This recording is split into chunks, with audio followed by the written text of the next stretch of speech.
All of these progressives, from my view, are actual lunatics. They don't have God. They don't have Jesus. They don't have anything to turn to for epistemic grounding. Nothing. They literally rule from feelings, suicidal empathy, and they put suicidal empathy in policy form. This is a race for power, and it's always been a race for power. Christians, if they are not in power, if they're not ruling, they're going to be ruled. That's it. What do you believe in? Because at the beginning, in the first 3 minutes, you said, I hate progressives. I'll explain to you why I hate progressives more than anything. Progressives have been, for the last 10 years, actually more, running around calling everybody who disagrees with any of their crazy-ass values fascists and authoritarians and dictators. These are the people who brought us the lockdowns, the state-issued garment of the mask, right? Mandatory vaccines they wanted vaccine passports, they shut down businesses. They gave us a fascist state. So when these people are in charge, they give you fascism. That's what they do. In other words,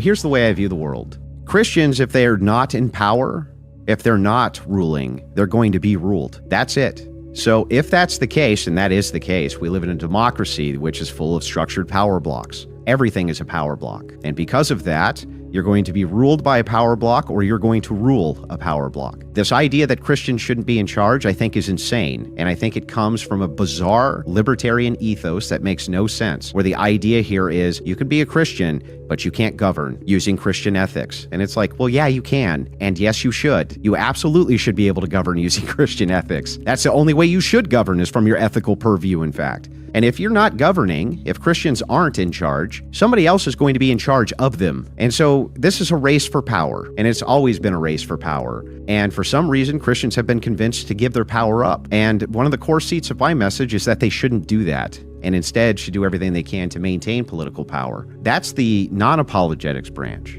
You have barely any of the political branch for Christianity. No good representation on that side. Politics is ugly, and it's mean, and it's brutal, and it's not fun, and it's full of slings and arrows and mudslinging and reputational assaults and reputational damage, right? That's what it's full of. But that's the way I see it. I see it as a power block struggle. You're either going to be ruled by the lunatics of the world, or you're going to rule the lunatics of the world. Which lunatic do you fear the most? And which lunatic seems like is making the most progress? Like Gavin Newsom. We now have a communist in charge of New York. I mean, you name the progressive. AOC, she's another lunatic. All of these progressives, from my view, are actual lunatics with no grounding ideology whatsoever other than what they've heard. They don't have God. They don't have Jesus. They don't have anything to turn to for epistemic grounding. Nothing. And they literally rule from feelings, suicidal empathy, and they put suicidal empathy in policy form. That's why we have mass migration. The most insane policy I could ever think of is, let's bring in 1.5 million people a year into a nation. If you want to do immigration, fine. That's not what's going on. What's going on is they're bringing in millions per year. In Australia, they're bringing in whole percentages of the population yearly. In Canada, the same thing. It's insanity. And then they go, oh, if you object, you're a Nazi. It's like, what are you talking about? That's, if I object to that, I'm a Nazi?